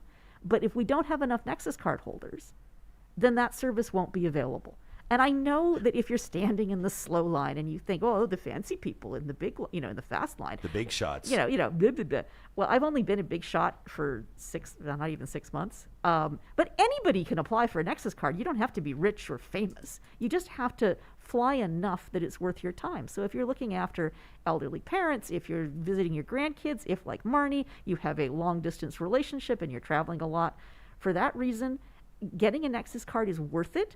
Except, is it worth all the hassle of dealing with American Homeland Security? And for a lot of Canadians who fly a lot, they're saying, no, you know what? I'm not giving my retina scans to Donald Trump. Marni, you looked like you wanted to jump in there. Well, exactly. This also impacts, mobility for work. What if I'm expected to travel for work and then that delays me, and then there's other risks involved in that. So that could, it then makes me have to disclose certain things to my employer as to why I can't get a Nexus card when all my other colleagues can. All of those kinds of things. So it extends beyond the travel piece, but also in respect, we're already doing this. I'd be curious to know from the data, when the Canadian Border Services approves somebody, how many people are rejected by the U.S. side? I would expect that to be very small. So to show that the Canadian side should be good enough, we're already doing it. And if it means I can't travel to the U.S. with my Nexus card, great. I have no plans to do it anyway. But they should not be limiting our ability to do it here. It's already set up. The system's ready to go. Yeah, in our live chat, Mike Smith says, I'll step foot in America again when Trump's gone and they turn down the dial on being a Christo-fascist state. Gilles wonders why we even need to have gender on a passport at all. He says, That's a great question. Well, take it away. Add to it. Because, that in itself, there's so many things that are put into a passport to confirm one person's identity and security. Gender on passports, driver's license, those things are actually irrelevant. They're not accurate. There's how sometimes you check a box. There are other ways that are already incorporated into these identity documents that are much more secure, that are much more like the biometrics, for example, that these governments use. They're not looking at my gender marker and then making a determination, well, that's not you necessarily, because we're going through all these other processes. So absolutely, I've been questioning that for years. Ms. B says, imagine all the positive benefits, says having a Canadian run or Canadian administered fast pass would also help people with disabilities. Yes. One of the things I noticed is conversations on this show, you never the ripple effect, right, is significant. No, I mean, there are lots of people. There was a fellow ahead of me in the Nexus line in Ottawa the other day who was traveling with his cello. I mean, so I'm assuming he's a professional musician. Now, imagine if you're having to go through the regular security line with, it could be a cello, it could be a CPAP machine, there are all kinds of reasons that people would prefer to go through the faster line. And yes, is there a measure of elitism in that? Absolutely there is. I mean, somebody said to me, well, are you also in favor of two-tier healthcare? And I said, no, because healthcare is an essential service that, we're guaranteed as Canadians. the airport, alas, is already one of the most classist places left. Yeah, come on. In our culture. So yes, but the thing is, if you made the Fast Pass more available to more people, it would be less elitist because then more people would have one. And it would make everything faster for everybody. Marni? It's true. And you're right. There comes a privilege. I have a lot of privilege in that I can travel, that I choose to travel within Canada. So, of course, that comes a lot of privilege. But for many of us, it's also a necessity. I could not travel and do some of the things without it. And I think that's really, really important. So for some, many, it's also a necessity. Okay, so if I know anything, Marni, you and I have known each other, I think coming up on 20 years, 15 for sure. I know that any time that either a fire is lit underneath you or you're lighting the fire, you're more motivated than anybody else I think that I know. And it strikes me, I don't speak for her, that you've got the senator in your corner here, and this is all over your radar. You've already put it in front of your Senate colleagues. I mean, it's the other way around, frankly. I mean, I started this, and, and Marni reached out to me, and I said, I've been trying to get Ryan Jesperson to return my emails for a week. I said, if you bug Ryan, maybe he'll book us both on the show. It worked, and here we are. True story. Okay, guys, real talkers, this is like a Wizard of Oz moment. The senator just pulled back. 100% of what she said is accurate. Although I just hadn't noticed your message. I was not stonewalling you. No, but I mean, really, to have Marni in my corner. Yes. I mean, I've always been in Marni's corner. It's actually much more useful to me to have her in my corner now, because she also lit a fire under my colleague Chris Wells. And so Senator Wells made a fantastic speech about my motion just the other day in the Senate. And so, he was like, I'm kind of busy. And Marni was like, poke, poke, poke, poke, poke. Yeah. Chris, you need to speak about this. So having Marni Panas in your corner is a great gift. Well, I've seen her. She's a force of nature. So what the average person listening to this is going to go, okay, they've made compelling arguments. I'm on board, or at least I'm open to the idea. I would like to see Canada do something like this. What next? Well, this is the fascinating question. What senators can't do is make the government spend money. Sure. So I can't have a bill that says create this thing, because there may be some cost. So what I have framed is a motion. I'm hoping to get the unanimous support of the Senate for the motion, which then puts some pressure on government. But, sort of my next plan of attack is that I'm going to be trying to schedule meetings with the Minister of Transport and the Minister of Public Safety to talk about the value of this to the Canadian transportation economy and Canadian sovereignty. So what I have to hope is that if I bug enough people and make a loud enough noise and get enough allies to support me, that the government can do this. And I don't even think the government has to bring legislation. I think they can make this change in regulation, so it doesn't even have to be a bill, I don't think. So it's just a question. When I spoke to the CBSA and to Transport Canada, this was the problem they saw. The CBSA collects this data and does these security checks from a border security perspective. Transport Canada runs CATSA, which does the security screening at the airport, which is separate from border security. And they said to me, well, this is in one department, and we would have to give the information to another department. And I said, okay. And? So do it. And they said, but we're collecting the information under this protocol, and we would have to share it under a different protocol. And again, I said, yes. And so, the thing is, when I speak, when I'm a senator meeting with senior members of the civil service, they can't take a political position. I mean, they're very constrained, and they are very careful, and that is properly so. They have to be completely nonpartisan, completely independent. They have to speak for government policy, but not for government politics. So it's not fair on me to push them. It's not up to them. They have to get a signal from their political leaders. But I don't think that this would be all that complicated to do.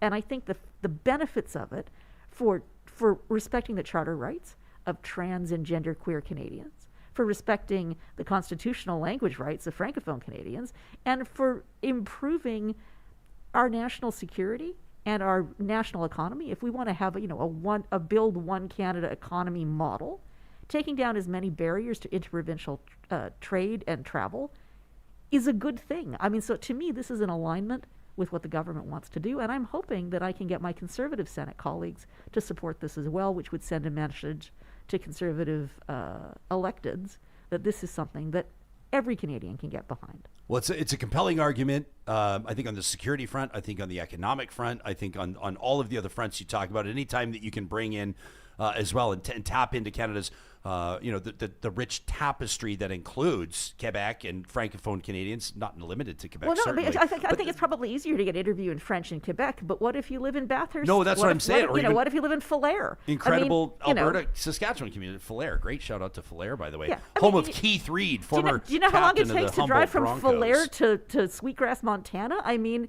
and as if you can get an interview in French in Sweetgrass, Montana. So I had to hire a car and go to Ogdensburg, New York, which is an hour south of Ottawa. So I was able to do that while I was. Just wait till people hear that a senator hired a car to Well, go I to paid New for York. that. I paid for that personally. This is going to be on the front page of the Toronto Sun. Because I don't own a car in Ottawa, and renting a car, you have to drop it off, and I didn't have time because I had to get to a Senate meeting. So I arranged my appointment for the very first one in Ogdensburg. So I think I was up at 4:30 in the morning, and I got to Ogdensburg before the bridge traffic was bad, and I did my interview, and it was totally pro forma. It's not like they put me on the rack and said, I see 3 lights, right? They said, who are you? I said, I'm Paula Simons. What do you do? I'm a senator. They look at you funny because that seems like a crazy thing to say to someone. Sure. But, I have proof that I'm a senator, and they go stampity, stampity. And that was that. This is not. But that was when Joe Biden was still president. Well, I would just say, and that comes down to this, is like, so much of this, so much of anything is timing. And the timing now on the sovereignty angle, it's probably never been a better time to pursue something like this. Marni, before we thank you for your time, and I know you got a big day in Toronto ahead of you, just, give it sort of a call to action to the audience or a closing thought. Like, Senator's talking to us where her head's at and where she sees this going from here, hoping to compel her conservative Senate colleagues to get on board and support this. What about you? What does this look like moving forward for you? Yeah, well, to reiterate, it was Senator Simons that brought it up first, and I tagged her. So she's been the voice. It's just been a privilege to have somebody like her speaking up for all Canadians. Yeah. And I think this is what's really at the core. All of these issues, yes, while they impact me personally and profoundly, I'm here to say that this is a matter for all Canadians to be concerned about. Anytime you have a foreign government deciding how we can travel in our own country, that is something that every Canadian should always be concerned about. So that's the message. Get behind Senator Simons, get behind your elected officials to make this happen. Love it. Marni, thanks for making time for us while on the road. Appreciate it. Senator, thank you for including Real Talk and your itinerary. Well, thank you for having me and my friend Marni Panas. We love having show. it. Well, this was like a compelling, when you guys pitched the 1-2 punch, I was like, well, obviously we're doing this. So thanks for making it on a Friday for an official Real Talk Roundtable presented by Mercedes-Benz Edmonton West, and safe journey back to Ottawa whenever your schedule takes you back. Flying Monday. Say hi to our friends out there as well. I shall. Yeah, it's just this Real Talk circle out there. You, Chris Wells, Charles Adler, what's going on? It's just adding to the list. Well, who knew that you'd ever be so important that you had 3 friends who were senators? Can you believe it? I'm just waiting for my tap on the shoulder so I can leave this hellhole, All right. Much love to you both. Thanks for doing this. Real Talkers, these conversations, do not happen without the support of incredible friends of the show, like our friends at Solar by Kuby. And I want to make sure they're on your radar. You can check them out at kuby.ca. That's KUBY.ca. Kuby, as they hit the 10-year mark, is celebrating a decade in business this year, also marked 5,700 solar installations to date. That number, a massive one that puts them among the busiest solar installers, those that are making green energy happen across Western Canada. And one of the beautiful things about Kuby, if you're considering, there's lots of options out there, right? You're going to put solar on your roof. A lot of you are just going to go with the absolute lowest price possible. Some of you are going to maybe attempt the DIY, which I do not recommend. What sets Kuby apart, this company was founded by engineers, electricians, and scientists. This is a company where the technical wherewithal is at the top of the list. This isn't a sales company. Not that there's anything wrong with people that work in sales, but these guys, we use nerds and geeks as a compliment on this show. These guys are nerds and geeks when it comes to solar. So they've got the cleanest installations you've ever seen, the most efficient installations you've ever seen, and they stand by their work. That's why we're proud to partner with the team at Kuby Renewable Energy. UCAN Youth Services, incredible friends of the show doing incredible work. That's why they are our charity of choice for 2025-2026. They are helping young people out of harm's way and onto a path of economic independence through a number of different programs, including their Road to Work program. I want to make sure this is on your radar. If you work in the construction industry and you're dealing with a hiring crunch right now, you're looking for laborers, in particular the entry-level positions, but you're finding it tough to find reliable workers, motivated workers, team players, you'll find them. Graduates of the Road to Work program at UCAN Youth Services. Consider a partnership with them. Some of the biggest construction companies in Alberta are currently working with UCAN Youth Services. And if you know a young person, 18 to 25, that just needs an opportunity, maybe it hasn't afforded to them in past, they're running with the wrong crowd, they didn't finish high school, could be even more heartbreaking than that. UCAN can help these young people turn their lives around. Check them out at ucan.ca. How fun was it to sit down with Guy Lavallee the other day? The movie Guy, they call him. He's the festival director, the festival programmer for Northwest Fear Fest. He joined us 2 days ago. You're looking for the episode titled Inside Carney's Chaotic Egypt Trip. Guy's talking to us about Fear Fest, which is now underway at the beautiful Metro Cinema at the Garneau. If you're looking to, well, basically enjoy that theater experience, have some fresh popcorn, maybe a cold beer, maybe a cold Coca-Cola Classic, and check out some of the scariest, spookiest films out there, plus some family-friendly offerings as we approach Halloween. Make sure you check out Fear Fest, presented by Northwest Fest. It runs through the 19th, so through till Sunday. You can check out details at northwestfest.ca/fearfest. And of course, if you're a Real Talk Patreon supporter, if you're a YouTube Real Deal or Real VIP member, make sure you check your messages. We've got double passes for you. If you're one of the first 10 to win that double pass, you'll find the details in your inbox. Again, northwestfest.ca/fearfest. And when we talk about the Canadian economy, you got to talk about energy. You got to talk about oil and gas. You got to talk about Alberta's oil sands. Pathways Alliance is powering Canada's economy as the 6th largest employers in Canada's oil sands, working together to better meet global energy demand. You can learn more about the initiative itself, its members, and what they're doing to provide the energy the world needs while advancing environmental innovation along the way by visiting the website pathwaysalliance.ca. This has been a fun and fast-moving show this morning. John Hicks, the show's technical director, keeping the plane flying. I'm going to be honest with you, until Senator Simons and Marni put that story on my radar. I mean, I was obviously aware that, that Donald Trump had said the thing about male, female, that sort of idea. I remember seeing, raucous applause when he made that promise shortly after he was returned to the White House. But I was not aware that Canada did not have, and I use the word sovereignty on purpose. I was not aware of the extent to which the Americans were managing that program. It wasn't even on my radar. Have you ever had the Nexus card as a priority for you? Have you ever had it in past? Is that ever something that appealed to you? I can't believe you're bringing this up. I applied while we were talking. Come on. Well, I'm going to the States in the new year. While we're doing the show, you're applying for your Nexus card? Well, I couldn't get through it because I had to upload my American birth certificate, which I don't have on hand. But I got progress. I created an account on Nexus. It took like 2 seconds, and then I started uploading my information to get a card. I have it's you check a bunch of boxes, right? Like for a Canadian, it would just be I was born in Canada, I have a Canadian passport. I want to travel to the States often, right? But for me, I have to go in and do it differently because it's weird. I'm a dually. Right. I'm a dually. I was born in the States, never renounced citizenship, became a Canadian citizen. I'm not an LPR, what they call a lawful permanent resident of the United States. I am a Canadian citizen. So anyways, I got pretty far through. But you're it. like fully Canadian, fully like dual is like you're like you have two dual passports. means you became Canadian and you have to renounce U.S. citizenship to not be a dually. Yeah. So. Okay, but you're a dual. I'm a dual. Like, why would you ever renounce American citizenship? Exactly. That doesn't make sense to me at all.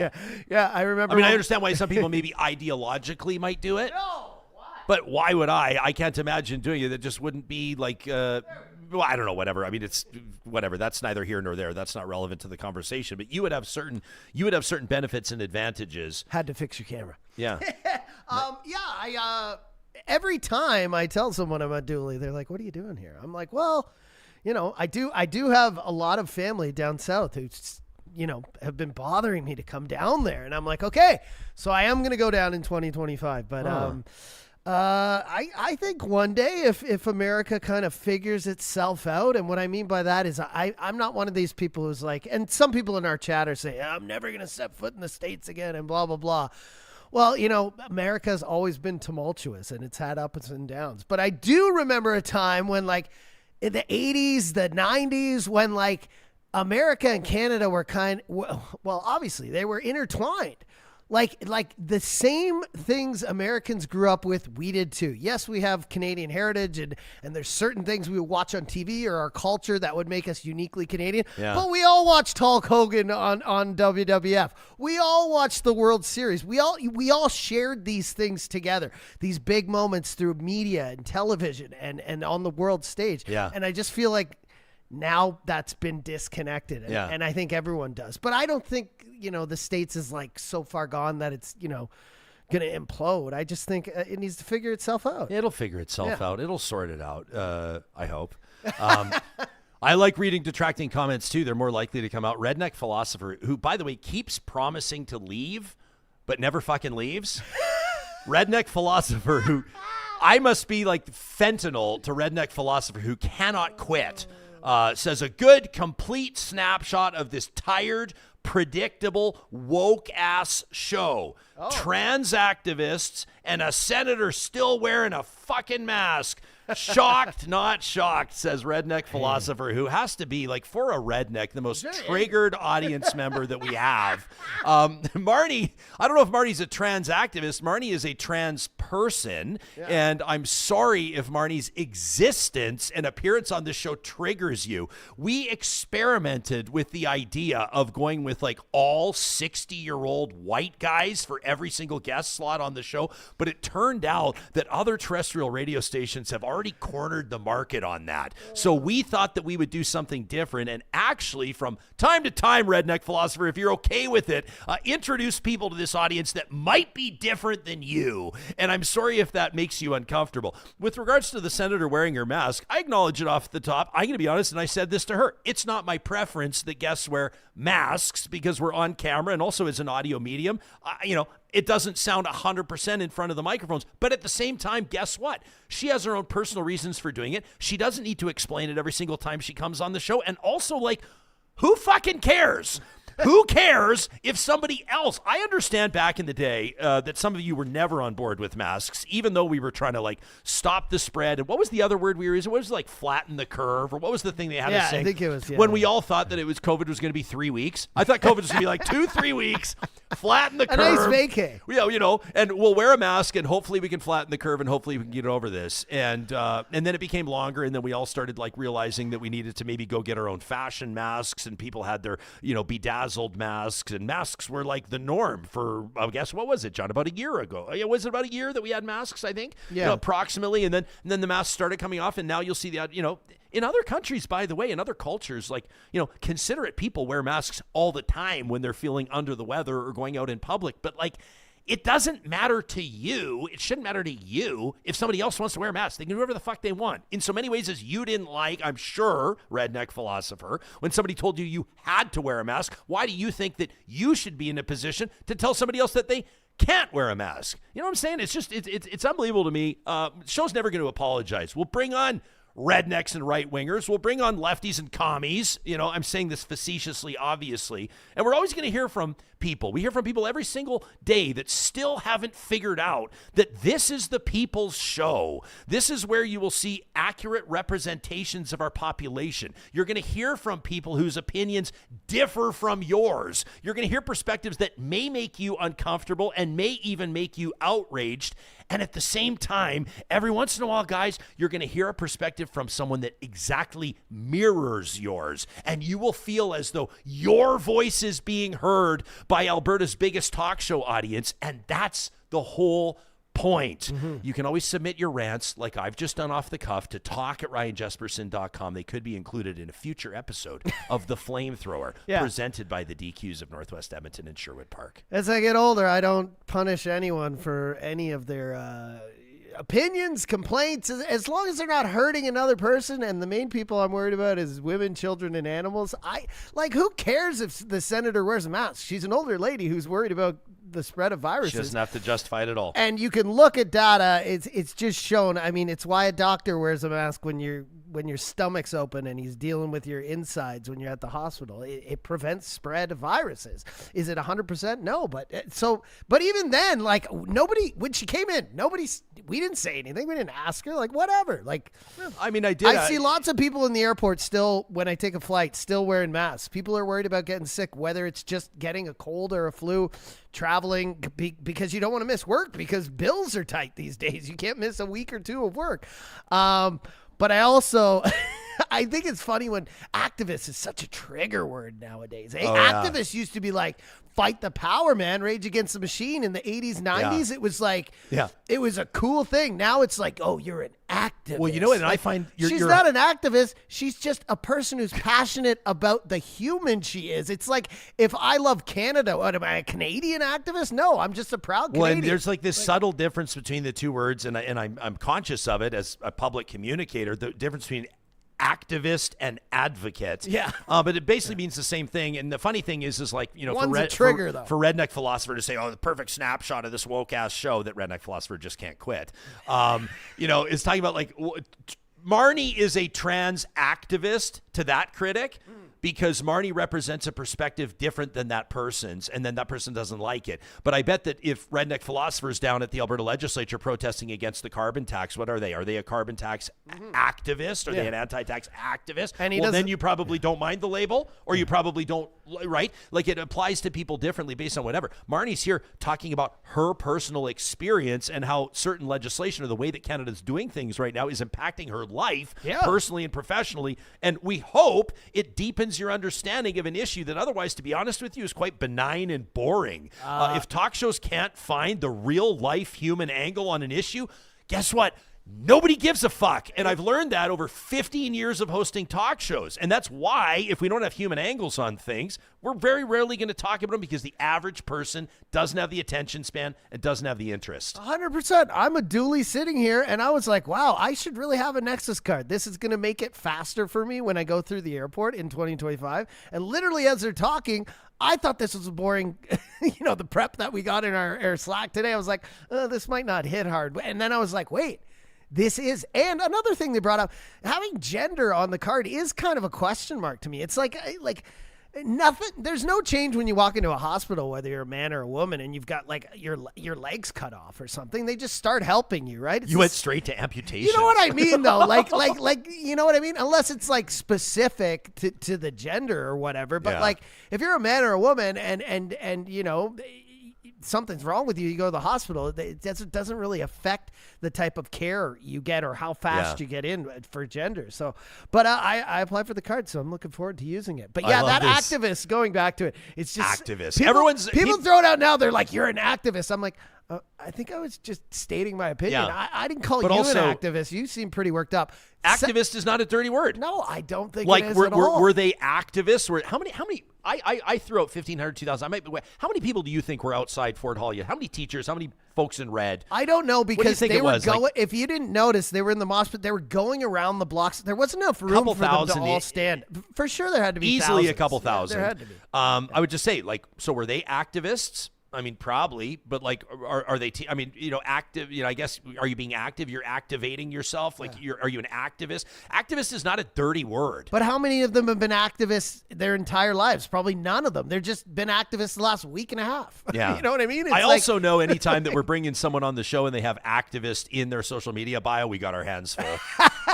That's also a bit of a clue that you're going to have your hands full in the interview, and that's a good thing. But we welcome Redneck Philosopher's comments. We welcome the hate, because that read algorithm, just every time he comments. I also noticed, and I wasn't going to say this week, but some people have like, I noticed, because of the dialogue, the way the people type, the way certain things they say, that some people have multiple accounts. So hey, if you're on two accounts, our chat, oh yeah. So if you've got two accounts and you're watching Real Talk at the same time, we appreciate you. Double the algorithm. Thank you. I love this from Aurora Astra, one of my favorite handles, who says, "Damn it, Ryan, just reinforce our limited preconceived opinions like other media.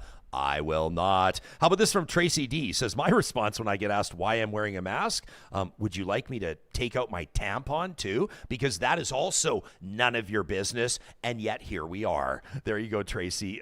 Kenzie says it was known for a long time that masks do not help with viruses. Daniel says, yeah, I'm sure that's why doctors wear them, just for fun.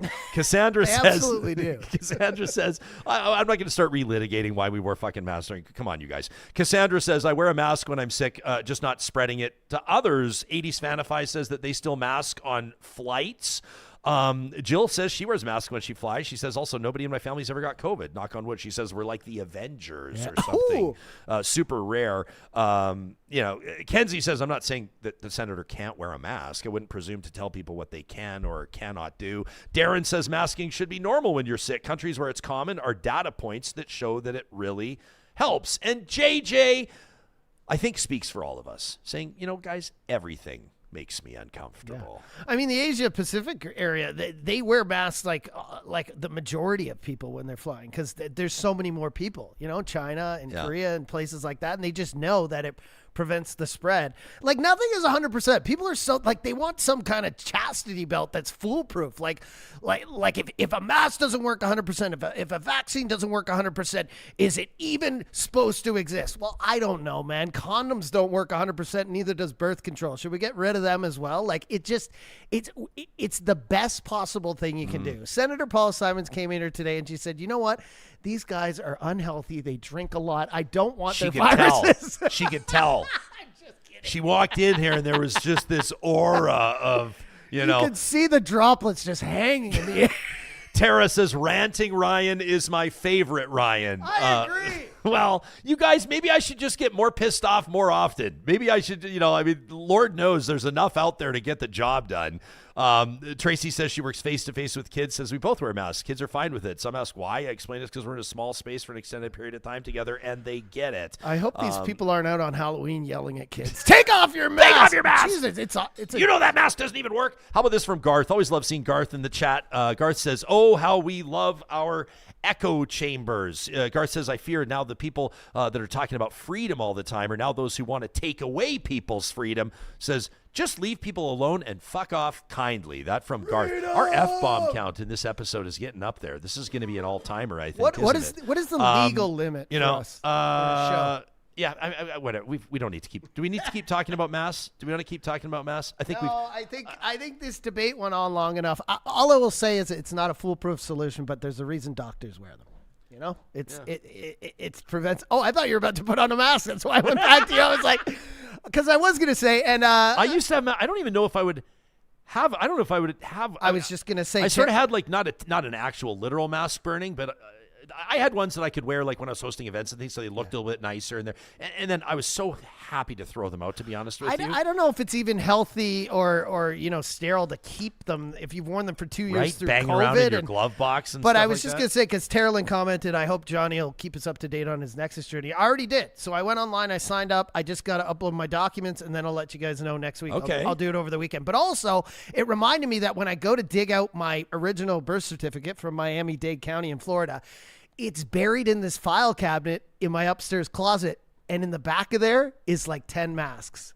Because I had like 20 during COVID. I threw out the ones that were kind of, I've been wearing them a lot, but I had others that I never even wore because you always had backups or brand new ones.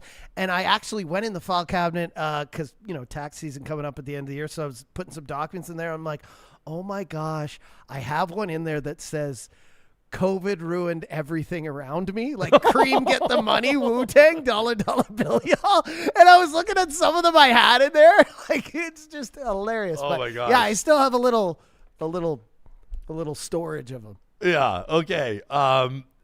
Oh, geez. Mike says, quoting you, condoms and birth control aren't 100%. He says, Johnny, it sounds like Mike's a teacher. Says, Johnny, you need to come to my sex ed class and teach and preach. No, I'm not educated enough to do that. But I will sit there and I'll hoot and holler in the back. Yeah. Boom Shanker X says, I consider somebody wearing a mask when they're sick as a courtesy. I used to hate it when I'd go to work with a sick coworker and he would sneeze in my face.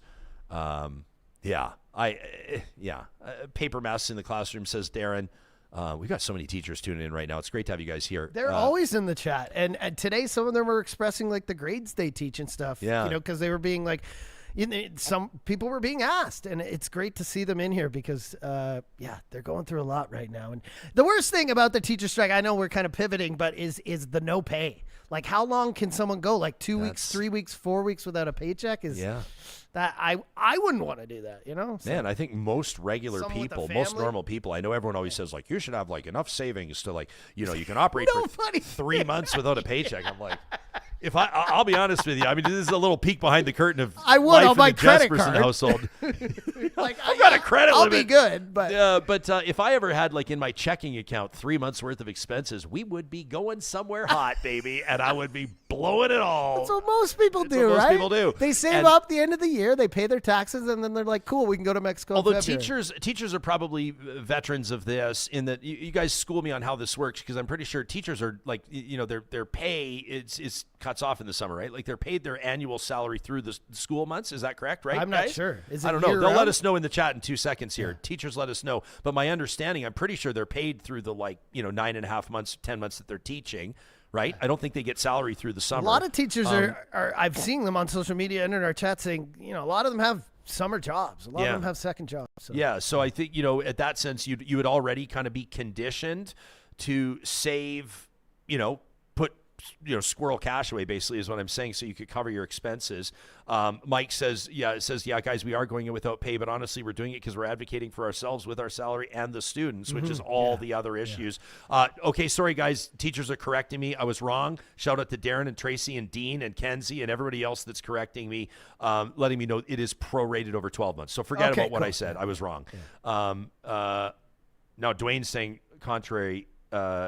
Corinne says our salary is spread through the summer when you have a permanent But contract. Dwayne's saying 10 months. Corinne, by the way, No thanks for that summer. note you sent us the other day. Wind in our sails filled our buckets. You know what I'm talking about. That was unbelievable. Some of the notes that you guys send the show, you guys have no idea. Like, to be honest, as we do this and show up every single day, right? Like, what it means to us when you pass along feedback about how the show is resonating with you, or the difference it's making in your life, or the sort of what that podcast does to your day when it drops onto your phone or whatever. Honestly, guys, that's what keeps us going, and we sure appreciate it. And the fact that like the shows have been going longer lately, and a friend of mine yesterday whose sister is a teacher, we were just talking about pay and how she's kind of getting, it's kind of getting to the edge where, she needs a paycheck. Yeah. And she was like, but she listened to your show yesterday and she loved that it was like 2 hours or whatever. And I'm like, the fact that people listen to a whole 2 hour show, thank you for carving out that Means time. the world to me. I don't know if you're walking your dog or you're making dinner with the kids or whatever, but Yeah. like that is incredible. And before you get to the flamethrower, we can't without saying go Jays, because remember the other day when we were like, they're down 2 and now But Seattle's going to win the World Series? Are you sure about that? Are you sure about that there, bud? You sure about that?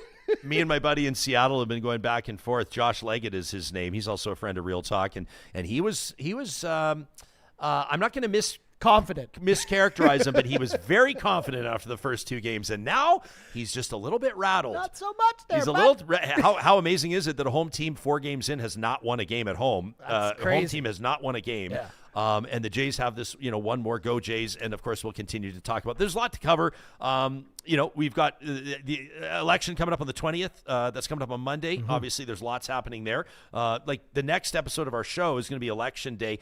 There's not going to be a lot of election content because what are we going to talk about? People are voting. We don't know. It's kind of a strange week as we're planning out our weeks because we've got a big episode coming up on the 21st, the day after the election. Typically, like we did 4 years ago when we had exclusives with the new mayors. Remember this, Real Talk had the exclusives with Amarjeet Sohi and Jody Gondek down in Calgary. Now we're like, not only do we not know who the mayors are going to be in Calgary and Edmonton, I got a pretty good sense, but I'm not sure.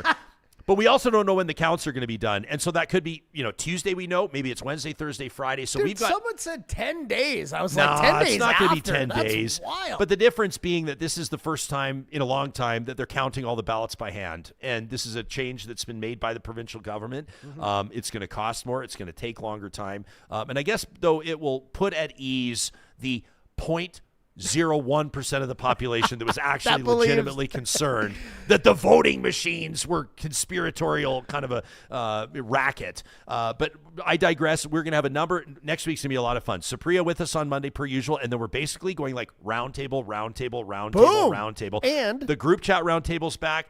The gals from the discourse are coming back. Cheryl and Erica are going to join us next week. It's going to be a lot of fun. And are you disclosing the What? What are you talking about? The perk?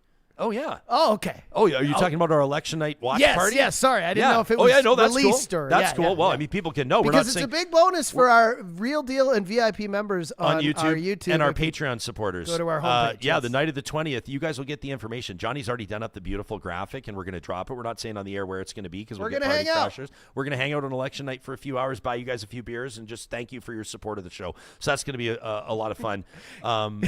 Even the activists are invited on both sides. You know what I think? I think you get those like "Hello, my name is" stickers. You know those ones that you get at all the But it's your parties? handle? Oh, no. Either your handle or you have to choose. You have activist across the top, and then someone's got it because every single person on planet Earth is an activist about something. Oh, for sure. Even if you're an activist about apathy. Your kids or whatever it is. You're an Yeah, activist yeah. about something. What are you most passionate about? That's what I would love to do. That's how you kickstart conversations. But it is going to be a cool, calm environment, no matter who you are and you get invited. Like, we're not, it's more about chumming up and watching the screen. And yeah. maybe seeing something crazy happen. Dubious, one of our longtime supporters with a reality check that punches me right between the eyes, says, Civil war breaking out in the United States will eclipse every single topic that was discussed about this entire week, which may not be wrong. Dystopian future. Ms. B says, yesterday, by the way, I told my son to take a video of the amazing protest with all the cars honking in support. I told him to keep it as proof that he was at one of this generation's pivotal protests. That from Ms. B. I remember walking out. I've told this story on the show before. What would it have been, 93 or 94? I was in high school, Henry Wisewood, with Jeff Poliev, though not in the same classroom at the time. And our teachers had told us in this protest that had been planned. And by the way, how did we pull it off without social media? Without the internet? Right? Like, sorry, kids, like there was literally no internet. None. When I was in high school, there was no social media, thank God. Bruh, satellite phones. How did we? I won. Remember? Did I tell you about the cell Remember phone those? that I won? I won the big brick cell phones. Oh, yeah. The antenna screwed on the Sure. top, and then the red LED like beep, boop, boop, when You like pressed dial- the button, it was like... it was the size of a brick. Yeah. I had one of those because I won the Calgary High School basketball all-star game 3-point challenge. No big deal. Wow. And so TELUS gave me 3 months, this phone, and 3 months of free service in grade 12. I was the only kid in high school that had this phone. Driving around in a convertible using it. So when friends of mine would have spares and I was in class, they'd be like, hey, can we borrow your phone for the hour? When they'd have spare, and they'd like call their friends and use the phone. But it was so ridiculous. I remember getting I would get the bills and then they'd put it to a zero balance for the 3 months that I had Oh, it. amazing. But it was like, I remember it being like some months, because you'd pay by the minute, and some months it was like $900 in 1994. What do It you was hit? bonkers. 1-900 numbers, or what is that? No, that may have been it. Pick up the phone. Pick up the phone. Okay. Shout out to Dubious for not commenting on my COVID ruined everything around me Wu-Tang reference, because he's big in the hip-hop community. I thought he would have been like, yes, but nobody said anything. Oh, did you feel like you needed some validation there? I never asked for it, but I thought I would get some there. But anyways, maybe I'll wear it on Monday, Ryan. Wear a mask? I'll be like, I got my Nexus card, and here's the mask I'm going to wear on the plane. Incredible. Hey, before we go any further, and this isn't like an ad read or anything like this. This is just me putting this in front of you. You guys know that we've been partnering. We are partnering with the Royal Alexandra Hospital Foundation, and we're talking to you about their 125th anniversary, which really is remarkable. But I just wanted to put a call to action out to you, the most engaged talk audience in the country. Every Tuesday, we're presenting Echoes of the Alex, which has already become one of my favorite 3 minutes of the whole week. And we're sharing and featuring these stories of people that have intersected with the Royal Alexandra Hospital in some way, shape, or form. For some of you, it's going to be like, T-boned in an intersection, you end up in the ER, you wake up out of a coma, that sort of a thing. There's going to be that dramatic kind of a stuff. But for a lot of other people too, it's like, your family member's been in there and you've witnessed like the tender and loving care of like the nurses, or maybe it was a surgery that went a certain way, or maybe you'll never forget when your children entered the world at the Royal Alexandra, or you said goodbye to a loved one at the, these sorts of things.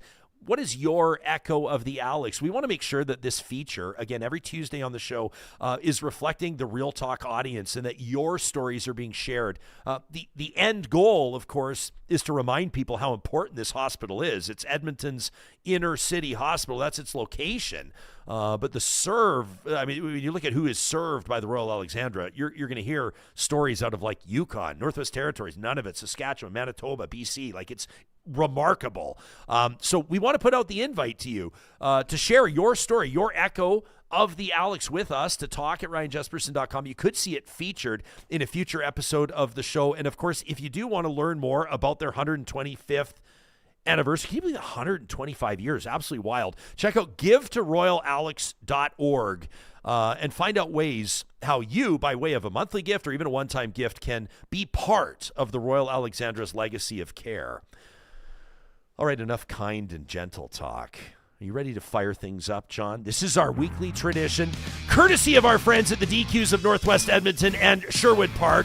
These are your hottest takes. This is the Flamethrower, presented by the DQs of Northwest Edmonton and Sherwood Park. All real emails or YouTube comments submitted to the show. How about this one from Brent, who writes in from Lac St. Anne County? Shout out Lac St. Anne County. Brent says, you know what I find so funny, Jespo, lately is the so-called progressives out there not interested in things changing at all, like the term progressive might imply. Health, education, social services, law. These are things that can be done differently with different delivery models, trimming the fat, focusing spending on where it matters most. But nope, the progressives out there freak the fuck out when these ideas pop up. All they want is status quo and more taxpayers' money. Things will not get better until we work at new approaches. The last 60 years has proven that. These are my thoughts, not yours. That from Brent. Actually, love that email, Brent. Thanks very much. How about this one from Amanda, who writes in a midweek Flamethrower? Thanks, Amanda. Says, after hearing your interviews, Jesper, with the ATA president, Jason Schilling, Minister Nicolaitis, and Dr. Foster, Jason Foster from Athabasca University, the labor expert, she says, I am riled up. Thanks for listening to every show, Amanda. We appreciate it.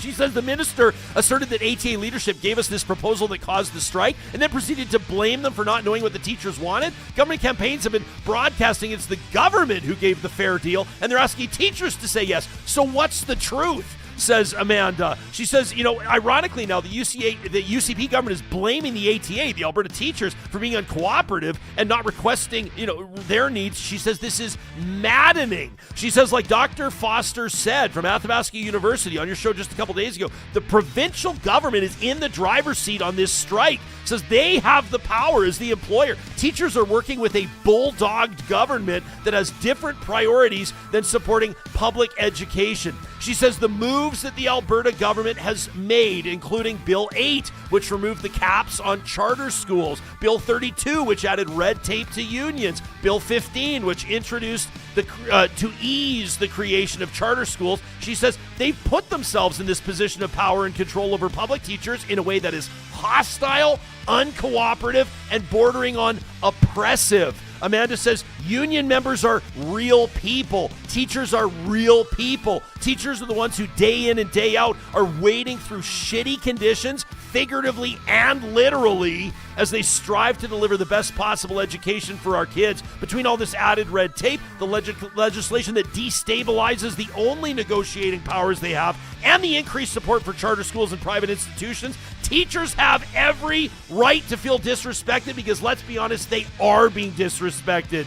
She says the needs have been expressed. It's up to the government to listen. I ask this government to stop bullying us and listen to the loud and resounding voices of the citizens of Alberta. Government, says Amanda, this is on you. Let's get this deal Done! How about this one from Laura, who says, Jespo, I've been listening to your show for about a year now. Thank you, Laura. Says, I wanted to write in with my take on the teacher strike from the perspective of a homeschooling mom, which probably contradicts what most people would think it's going to be. As a homeschooling mom, says Laura, I fully support public education. I'm 28 years old. I'm a mother of 3. I live in Lac St. Anne County. What's going on this Flamethrower? Says my oldest daughter started kindergarten this year, and we decided to set up homeschool for a number of different reasons. Says I began my own university education pursuing a Bachelor of Ed, but after 3 semesters, seeing what a career in education would look like, namely burnout and less time for my personal life, she says, I decided to move out in a different direction. Then I found out I was pregnant with our oldest daughter, had her in July of 2020. I watched my mother-in-law, a kindergarten teacher of 35 years, get through teaching kids kindergarten over Zoom. I watched my sister-in-law begin her career as a teacher, spending her evenings crying, wondering how she would manage a class of 30 kids with many coded for behavior and other educational concerns. I realized I didn't want to subject my kids to a school scenario like this where teachers were underpaid, overworked, and where if they weren't given a label, the kids would be pushed aside so teachers could give what little extra time they had to the kids with significant needs. She says, I was able to stay home, decided to take on educating my own kids so they wouldn't get lost in a sea of insanity that the public school system has dissolved into because of neglect and lack of funding. She says, our teachers deserve better, Laura does. Our kids deserve better. And this provincial government and Premier Danielle Smith need to come to the realization that this whole prosperous future that they're talking about, that the province is in the hands of the kids that are right now chronically neglected and underfunded in the public education system. Laura, awesome email. Thanks for writing in. We got this one from Katie, who says, really, Premier Smith?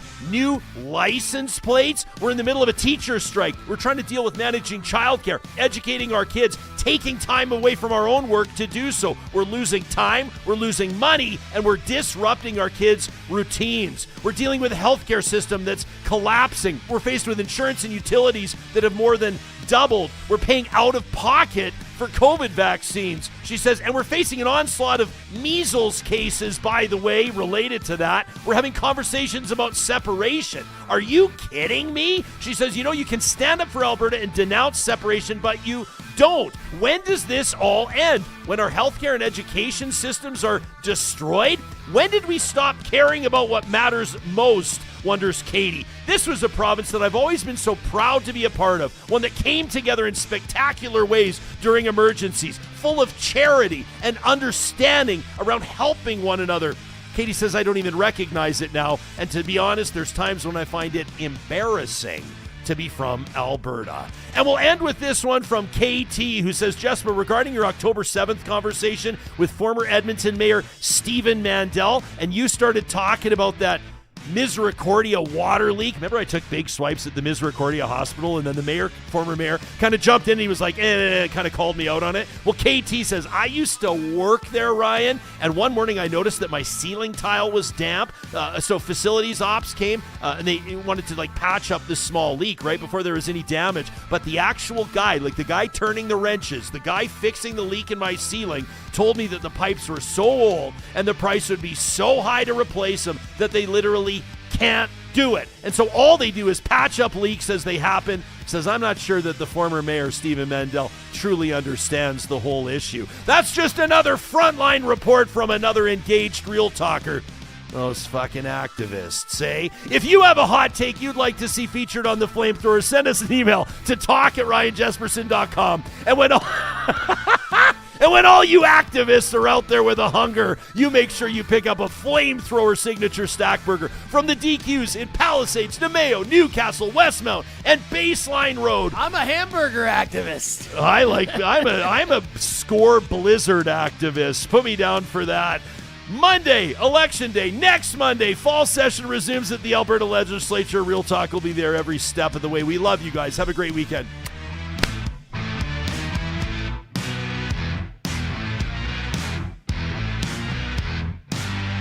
Real Talk is hosted by Ryan Jesperson, executive producer Josh Dunford, technical producer John Hicks, general manager Katie Cook-Chivers, account coordinator Lawrence Derlego, human resources Lena Shepard, website design Mike Johnston, voiceover by me, Carrie Skelton.